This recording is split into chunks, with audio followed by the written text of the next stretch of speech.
What's up, everyone? Basketballer here. We are now in this fourth game for today, January 14, 2023. We are now in this game between Atlanta Hawks and Toronto Raptors. That will actually happen at around 7:30 p.m. Eastern Time. That is 8:30 a.m. here in Manila. And I'm just inviting everyone who have not subscribed yet to our YouTube account or YouTube channel, Basketballer. Please click on the subscribe button below. At the same time, hit on that bell logo. That way, automatically, you guys will be receiving notifications whenever new videos are uploaded. The spread that is given is minus 5.5, and that's given towards the home team, Toronto Raptors. Now, before we proceed, let me just go ahead and get through the standings and then the rankings of both teams. Both teams belong to the Eastern Conference, by the way. Starting off with the Atlanta Hawks, they are at number 9 with a record of 20 wins and 22 losses. And right behind them at number 10 is Toronto Raptors with a record of 19 wins and 23 losses. Right, so Toronto Raptors, they would have the home court advantage on this.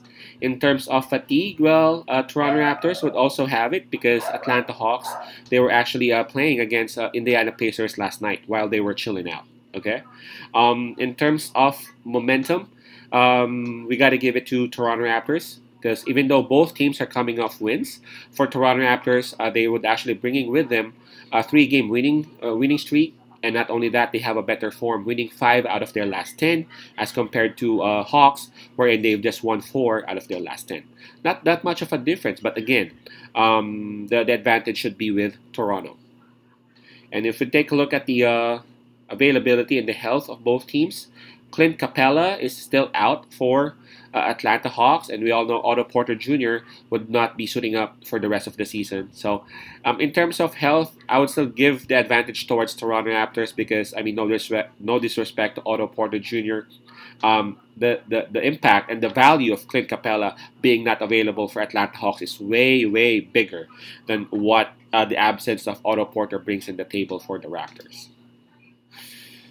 Okay, so I've been actually thinking about this one earlier. I mean, if you were able to see the game last night, Atlanta versus Indiana Pacers. At one point, I thought that Indiana Pacers got it, but good thing Atlanta Hawks were able to get back, and were able to bring home the W.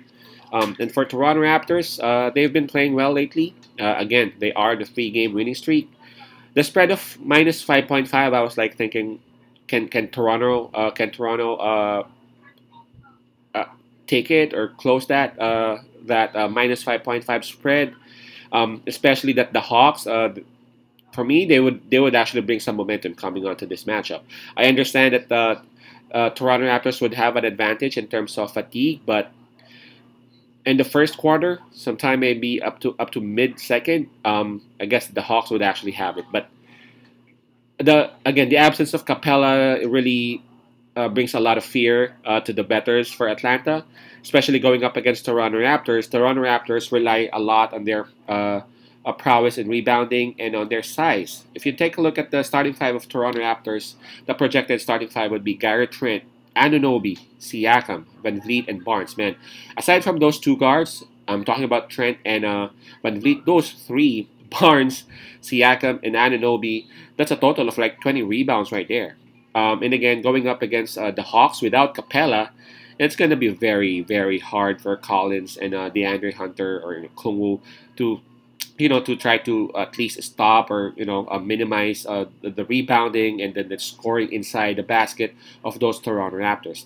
Not to mention Toronto Raptors, they got a lot of bigs off the bench. And for Atlanta Hawks, if we would compare them, Toronto Raptors has a deeper bench, and again they have the crowd at sometime toward the fourth quarter. I'm pretty sure that the fatigue factor would kick in for the Hawks. Minus 5.5.